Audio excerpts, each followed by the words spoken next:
옆에 계시는 분과 사랑의 인사 나누시겠습니다.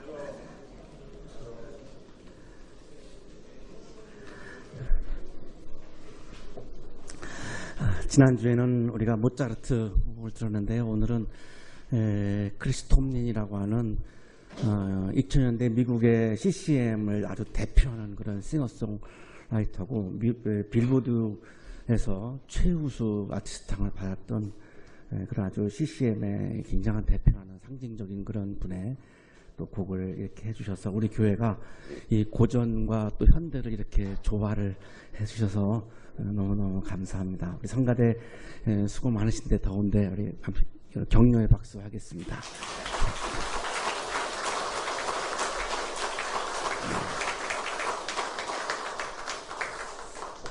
파스칼은 23살 때에 성서를 읽다가 회심을 체험을 합니다.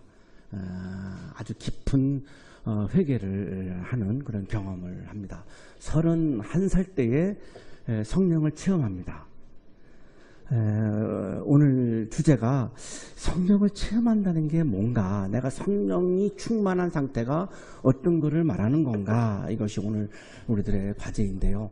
전통적으로 우리가 성령 충만하면 여러분의 마음속에 떠오르는 그런 이미지들이 있을 텐데 과연 오늘 성서 본문이 그렇게 똑같이 말씀을 하시는지 아니면 다르게 말씀하시는지 좀 이렇게 주목을 해서 보시면 좋을 것 같은데요.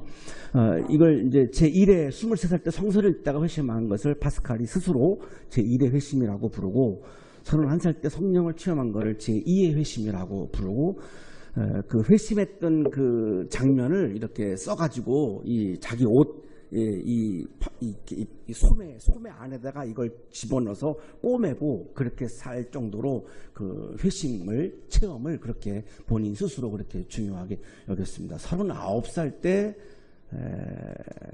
생을 마감합니다. 너무 빨리 마감을 했는데요. 이제 유가족들하고 이제 친구들이 그 유고의 이렇게 문서들을 발견하게 되어서 그거를 모아가지고 이제 책을 출판하는데, 다 보니까 기독교를 변호하는 그런 내용들이었습니다. 그것이 이제 그 유명한 팡세라고 하는 그런 책이죠. 생각들이라고 하는 제목의 팡세라고 하는 그런 책을 유고집으로 출간을 합니다. 일부는 신 없는, 하나님 없는 사람들의 비참함에 대해서 얘기하고, 2부에 가면은 하나님을 믿는 사람들의 행복함에 대해서 이렇게 극명하게 대조를 이루면서 우리에게 얘기를 해주고 있습니다. 몇 군데 인용을 하겠습니다. 서론에 나오는 부분인데요. 신을 알지 않고는 행복이 없고, 신에게 가까이 갈수록 행복해지며, 따라서 궁극의 행복은 신을 확실히 아는 데 있다는 것. 많은 우리들의 생각하고는 좀 다르죠. 우리는 어떤 물질을 많이 내가 획득하거나 권력을 얻거나 어떤 명예가 얻으면 행복하다라고 우리는 믿는 경우가 많은데요. 파스칼은 그런 관계없다는 거죠. 행복은 내가 하나님과 가까워지면 행복해지고 하나님과 멀어지면 불행해진다, 이렇게 얘기를 합니다. 신에게서 멀어질수록 불행해지고, 따라서 궁극의 불행은 반대의 것을 확신하는 데 있다는 것은 의심의 여지가 없다. 돈이 굉장히 많았던 분들, 굉장히 최고의 권력을 얻었던 분들을 우리가 한번 이렇게 생각을 해보시면, 과연 그분들이 그것을 통해서 행복했는가라고 한번 질문을 해보시면 파스칼의 이야기가 굉장히 공감이 갈 수도 있을 것 같습니다. 인간은 은총 없이는 지워지지 않는 자연적 오류로 가득 찬 존재일 뿐이다. 인간은 본질적으로 오류를 가지고 있는 존재다라고 이야기를 합니다. 인간은 자연에서 가장 연약한 한 줄기 갈대일 뿐이다. 그러나 그는 생각하는 갈대이다. 우리가 유명하게 알고 있는 인간은 생각하는 갈대다라고 하는 것이 바로 이 391절에 나오는 바로 이 표현입니다. 인간은 자연에서 가장 연약한 한 줄기 갈대일 뿐이다. 그러나 그는 생각하는 갈대이다.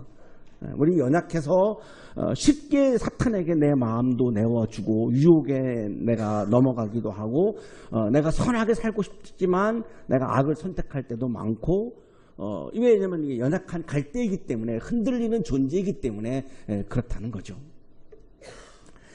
갈대이기 때문에 인간은 본능적으로 신을 찾는 존재일 수밖에 없다라고 얘기하면서 인간을 세 부류로 구분을 했습니다. 세 부류의 사람들만이 있다. 신을 발견한 다음 신을 섬기는 사람들, 신을 발견하지 못하였기에 힘을 다하여 신을 찾는 사람들, 신을 찾지도 발견하지도 않은 채 살아가는 사람들,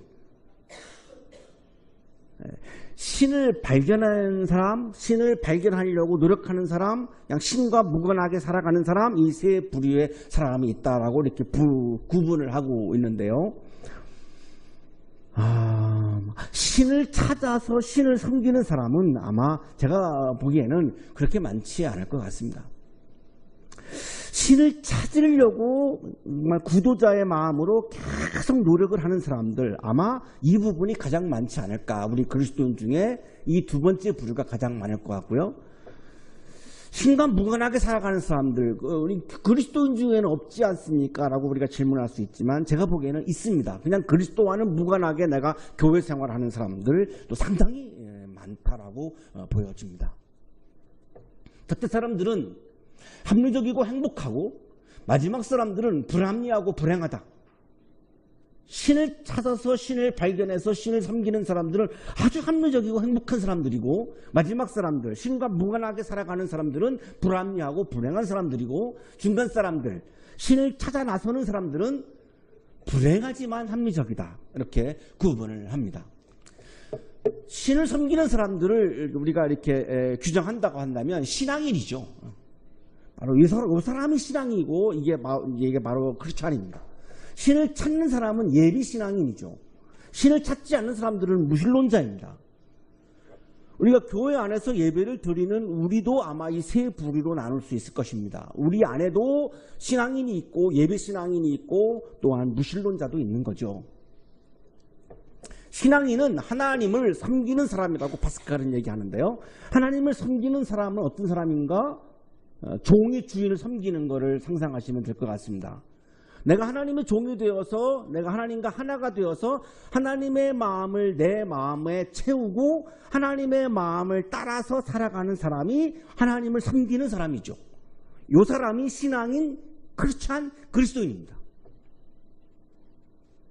하나님의 마음을 내 마음에 채워서 하나님의 마음을 따라가는 사람, 종이 주인의 마음을 채워서 주인이 이야기하는 모든 거에 다 순종하는 종의 모습을 생각하시면 될 것 같은데요. 그 사람이 바로 신앙인 크리스찬 그리스도인이라는 겁니다. 자, 그렇다면 이거는 교회 생활과는 무관하죠. 그리스도 하나님을 내가 발견하고 하나님을 찾지 않고는 하나님을 찾아 나선 상태로서는 이거는 가능하지 않죠. 오늘의 성서일과는 하나님의 마음을 내 마음에 채워서 하나님의 마음과 하나님의 뜻과 하나님의 말씀을 따라서 살아가는 사람을 성령 충만한 사람이라고 말씀하고 있습니다. 전통적으로 우리 한국교회에서 성령 충만하다 그러면은 여러분이 떠오르는 이미지들이 있을 텐데요. 사실 성서적인 근거는 별로 거긴 없습니다.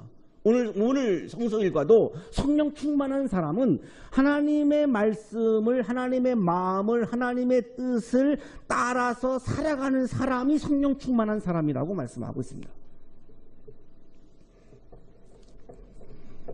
에베소서 우리가 계속 지금 5장, 1장부터 5장까지 사실 읽어왔는데요. 1장부터 3장까지는 교회가 뭐냐라고 하는 말씀이었고 4장부터 6장까지는 그럼 교회와 그리스도인은 무엇을 실천해야 하는가라고 하는 말씀을 우리에게 계속 주셨는데 4장에서 가장 그리스도인들에게 교회에게 가장 중요한 윤리는 하나가 되는 거다 이렇게 말씀하셨고 분열하는 것은 성령을 슬프게 하는 거다 이렇게 말씀을 지난주까지 하셨죠. 성령을 슬프게 하는 거다. 자, 그러면 오늘 5장에 와서는 그 성령을 기쁘게 하는 성령 충만한 사람은 그러면 구체적으로 어떤 사람이냐 더 한 걸음 더 들어가고 있는 말씀입니다. 그러므로 여러분은 어떻게 살아가야 할지를 살피십시오. 성령 충만을 추구하는데요. 성령 충만을 추구하려면 어떻게 내가 살아가야 할지를 생각 좀 해보라는 겁니다.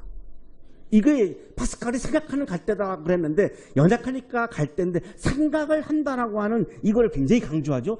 우리 그리스도인들이 생각을 좀 해봐야 한다는 거죠. 내가 성령 충만한 상태에서 산다라고 하는 것은 어떤 걸 말하느냐.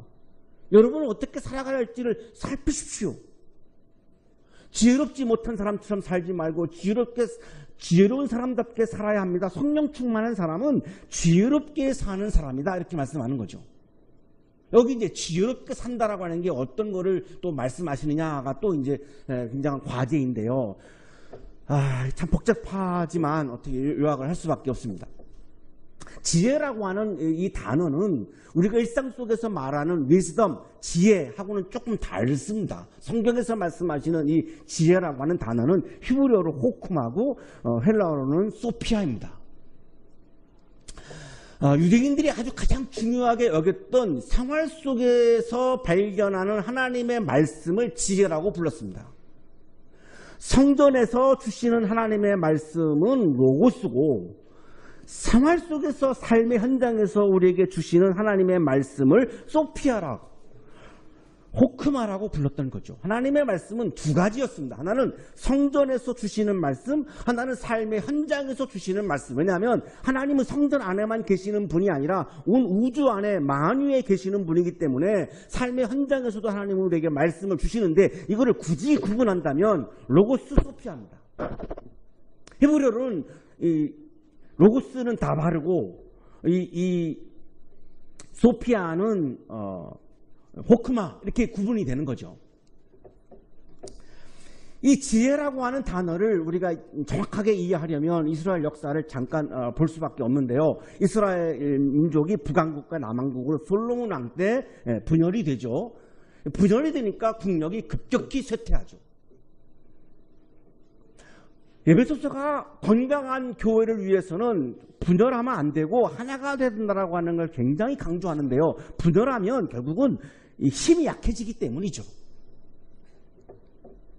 그래가지고 힘이 약해지니까 주전 722년에 북왕국이 아시리아에게 망하고 주전 586년에 남왕국이 망합니다. 남왕국이 망해서 바벨론으로 포로로 끌려가서 50년 동안 노예를 살고, 바벨론이 페르시아한테 망하면서 537년에 다시 예루살렘으로 돌아오죠. 돌아와서 515년에 제2성전을 완공을 합니다.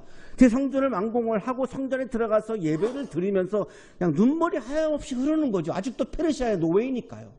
근데 그 성전 안에 하나님이 계시다라고 믿었는데, 굳건히 믿었는데, 성전도 무너졌고 나라도 무너졌고 신앙도 무너지고 다 무너진 겁니다. 정말 아무것도 보이지가 않는 거죠. 그래서 이들이 자신들의 삶을, 역사를 성찰하는 과정에서 이들이 합의된 게 뭐냐면, 정치적인 나라, 정치적인 공동체를 회복하는 것은 불가능할 것 같다. 페르시아가 워낙 막강하니까요. 자, 그렇다면 우리가 회복해야 할 것은 무엇인가? 신앙 공동체로서의 나라도 있지 않는가?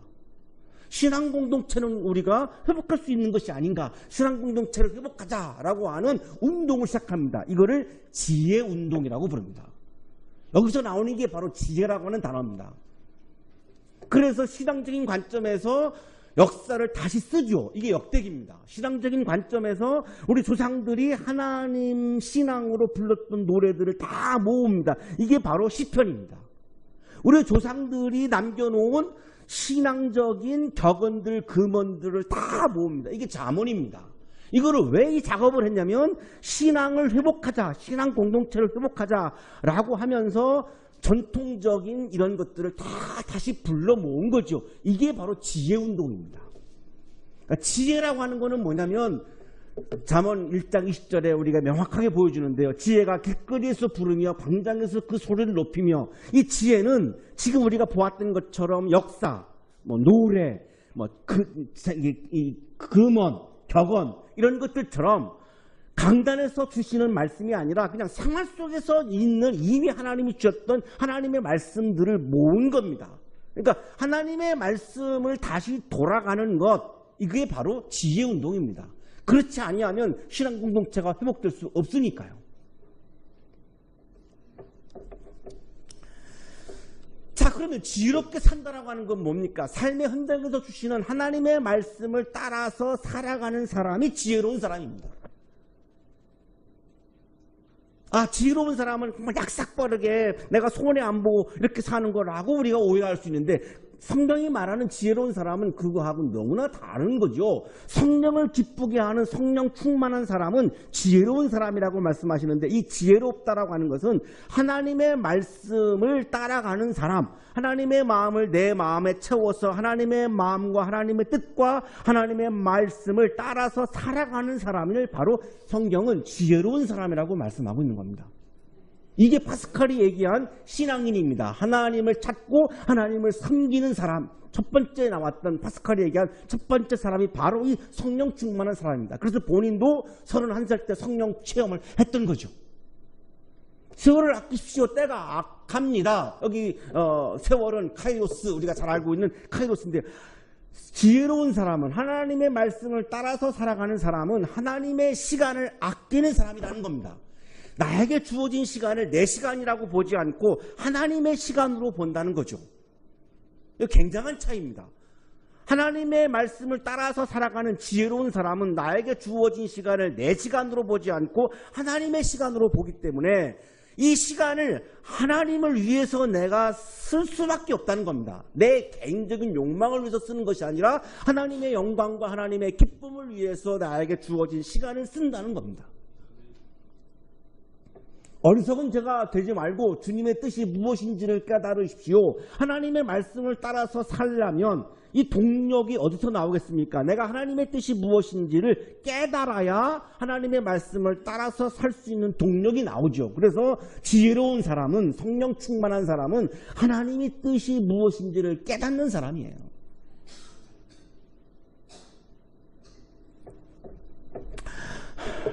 어제 참 뉴스를 보면서 마음이 많이 아팠는데요.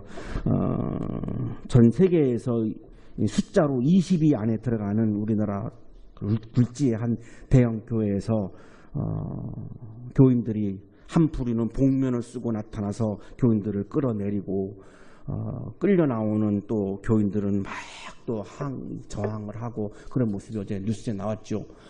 이게 세계 20대 안에 들어가는 교회 중에 하나입니다. 하나님의 뜻이 무엇인지를 깨달았다면 그렇게 할 수가 없지요. 자, 그런데 그분들이 모여서 막 기도를 세게 하면서 우리는 성령 충만하다라고 주장을 하겠죠. 저는 동의할 수 없다는 거예요. 그건 성령 충만한 게 아니라는 거예요. 성령 충만한 사람은 하나님의 뜻이 무엇인지를 깨달은 사람이라고 지금 말씀을 하고 있잖아요. 그게 어떻게 하나님의 뜻이겠어요?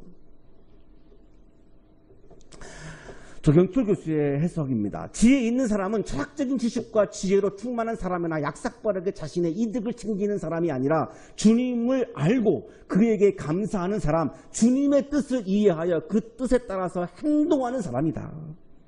이 사람이 지혜로운 사람, 성령 충만한 사람이라는 겁니다.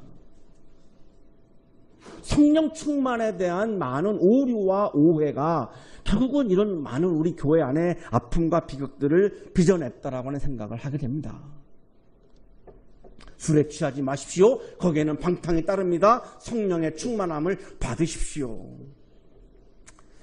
참 이게 중요한 본문이죠.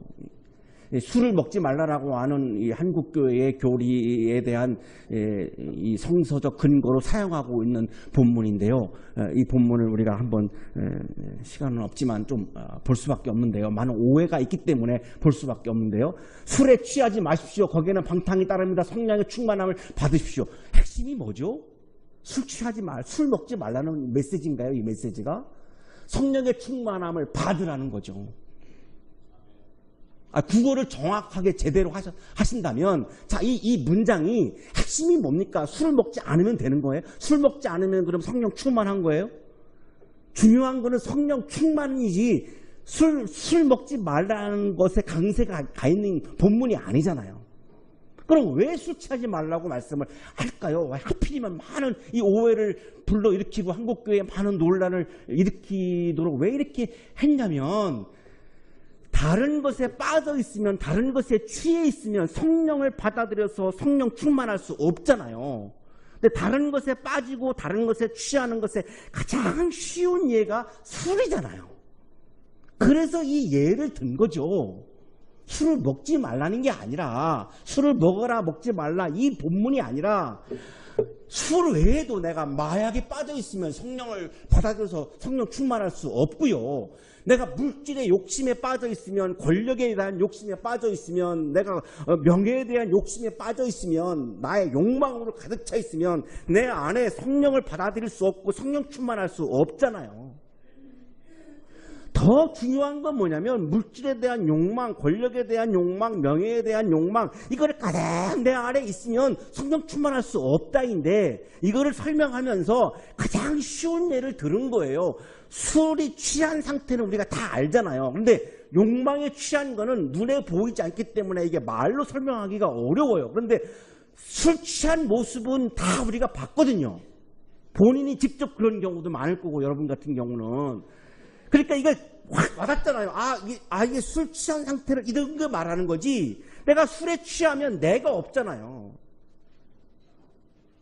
술에 취하면 성령이 없다라고 하는 거를 예를 들어서 이렇게 지금 설명을 하고 있는 거죠. 술이 아니라 다른 모든 거 다 마찬가지입니다. 제일 중요한 것은 술보다도 욕망이죠. 내 욕망에 내가 취해 있으면, 빠져 있으면 어떻게 내가 성령을 충만할 수 있습니까? 그럴 수가 없잖아요. 여기 술은 헬라어로 오이노인데 포도주를 말씀합니다. 디모데전서 5장 23절에 초대교회가 포도주를 어떻게 보았는가가 나와요. 이제부터는 물만 마시지 말고 위장과 잦은 병을 생각해서 포도주를 조금씩 쓰십시오. 포도주를 마시라는 거예요. 왜? 물만 먹으면 건강이 안 좋다는 거예요. 물만 먹고 가지요. 그렇게 하면 건강이 안 좋으니까 식사할 때 반주로 포도주를 드시라는 거예요. 건강을 위해서. 자, 이게 디모데전서 5장 23절에 나오는 말씀인데, 초대교회 상황이 여기 지금 나타나고 있는데, 과연 오늘 본문이 술을 마시지 말라는 본문이다, 이건 어거지죠. 술을 마셔라, 마시지 말라, 이런 차원의 말씀이 아니라 핵심은 뭐냐면 성령의 충만함을 받으라, 지금 여기가 핵심이에요. 술을 마시지 않는 사람은 그럼 다 성령 충만할까요? 히틀러는 기독교인이었고 술을 마시지 않았어요. 담배도 안 폈어요. 그럼 유태인 600만 명 죽인 히틀러는 술을 안 마시니까 성령 충만한 사람이겠네요. 동의할 수 없어요. 술을 마시느냐 안 마시느냐에 따라서 성령 충만하냐 충만하지 않느냐가 구분되는 것이 아니라, 하나님의 말씀을 따라서 살아가느냐, 내 욕망을 따라서 살아가느냐에 따라서 성령 충만하냐 충만하지 않느냐가 결정되는 거죠. 성령은 헬라어 성경의 푸뉴마입니다. 이게 스피릿, 하나님의 영을 말하는 겁니다. 성령은 하나님의 영이에요. 성령 충만하다라고 하는 거는 하나님의 영이 내 마음에 가득한 걸 말하는 거예요. 하나님의 스피릿이 내 안에 가득한 거예요. 그러면 내 욕망이 가득하냐?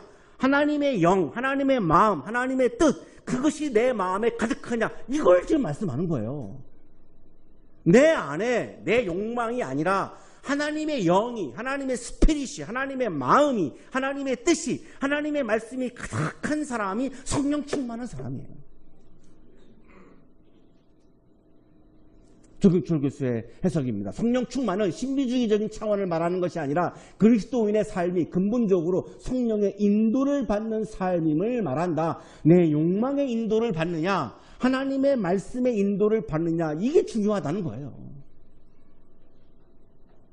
성령 충만한 사람은 무엇을 하는지를 이제 더 구체적으로 말씀합니다. 성령 충만한 사람은 구체적으로 안 보이잖아요. 성령 충만한지 안 한지 안 보이잖아요. 제가 성령 충만한지 안 한지 여러분이 보실 수가 없거든요. 그럼 뭘로 알 수 있느냐? 시와 찬미와 신령한 노래로 서로 화답하며 여러분의 가슴으로 주님께 노래하며 찬송하십시오. 성령 충만한 사람은 하나님을 높이는 찬송을 하게 된다는 거예요. 성령이 충만하지 않은 사람은 나를 높이는 거고, 성령이 충만한 사람을 하나님을 높이는 찬송을 하게 된다는 거예요. 이거는 딱 눈으로 볼 수 있죠. 두 번째, 성령 충만한 사람은 뭐로 알 수 있느냐? 모든 일에 언제나 우리 주 예수 그리스도 이름으로 하나님 아버지께 감사를 드리십시오. 감사가 충만한 사람은 성령 충만한 사람이고, 불평과 원망이 가득한 사람은 성령 충만하지 않다는 거예요. 늘 불평하고 원망하면서 기도 많이 한다고 나는 성령 충만해. 동의할 수 없어요. 교회를 다 분열시키고 자기를 높이고 자기 욕망을 위해서 그냥 교회 생활하고 하면서 방언한다고 나는 성령 충만하다. 동의할 수 없어요.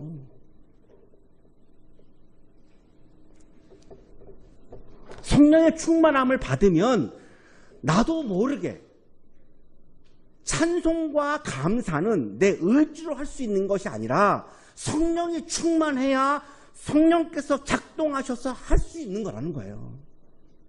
사람이 당연히 나를 높이고 싶죠.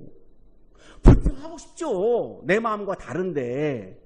그런데 어떻게 그러면 하나님을 높이고 어떻게 내가 지금 아픈데 내가 부도가 났는데 어떻게 감사를 드려요.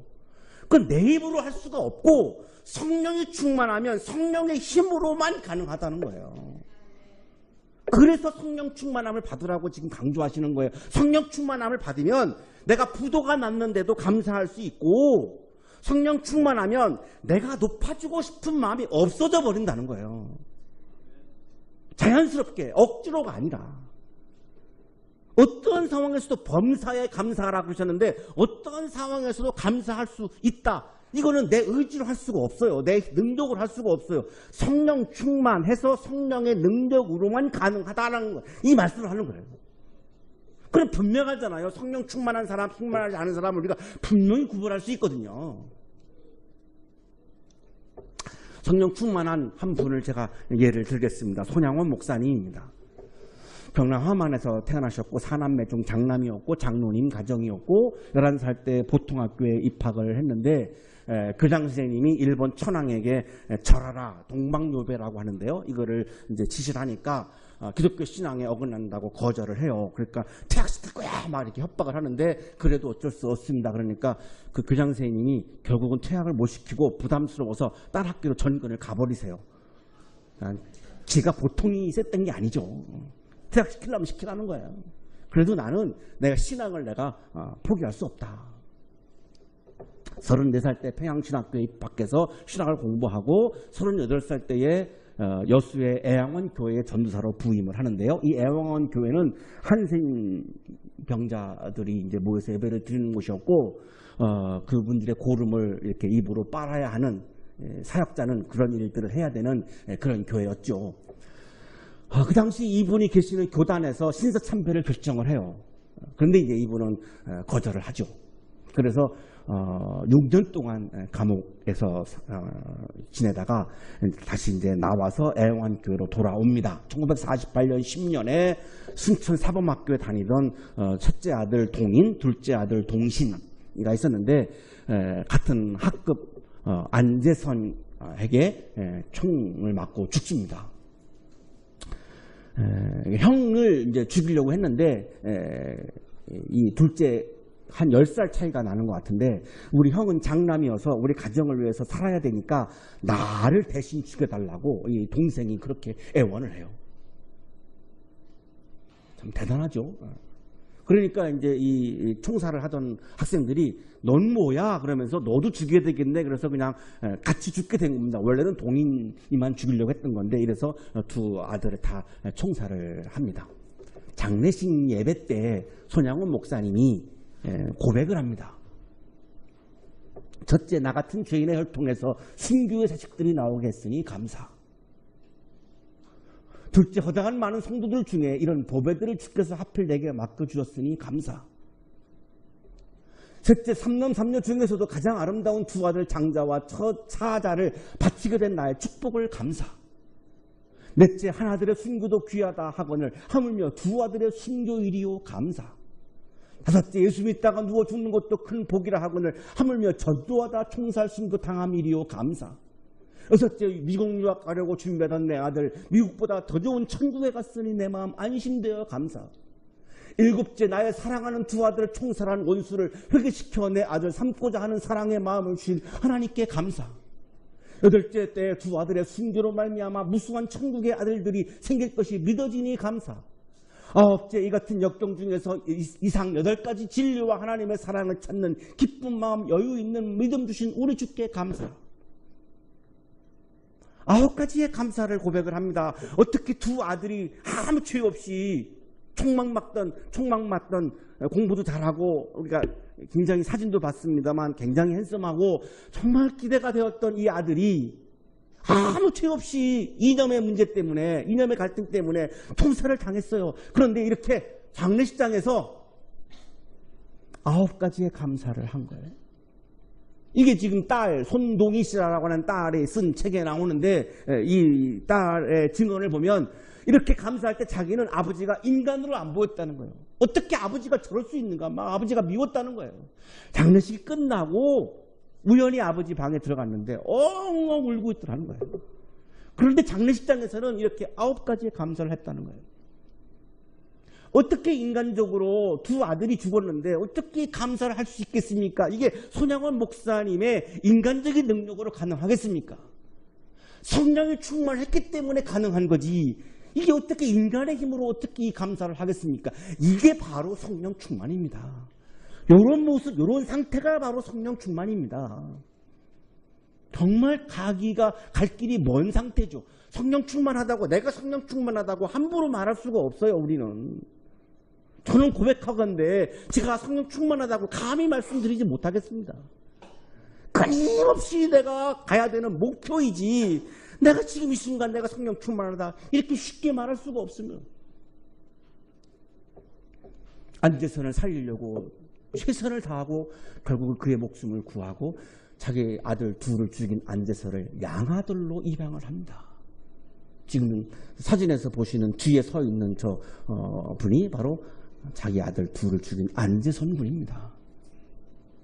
성령 충만이 아니고 어떻게 이렇게 할 수가 있겠습니까?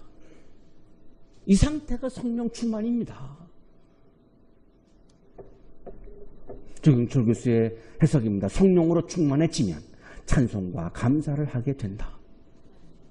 성령 충만한 사람은 하나님을 높이고 나는 낮추고 하나님을 찬송하고 어떠한 상황에서도 좋은 일이 있건 나쁜 일이 있건 기쁜 일이 있건 슬픈 일이 있건 범사에 언제나 하나님의 은혜를 내가 기억하며 하나님의 나를 위해서 구원해 주신 십자가의 구원을 내가 기억하며 어떠한 상황에서도 하나님께 감사하는 사람, 이 사람이 바로 성령 충만한 사람, 지혜로운 사람, 성령을 기쁘게 하는 사람입니다.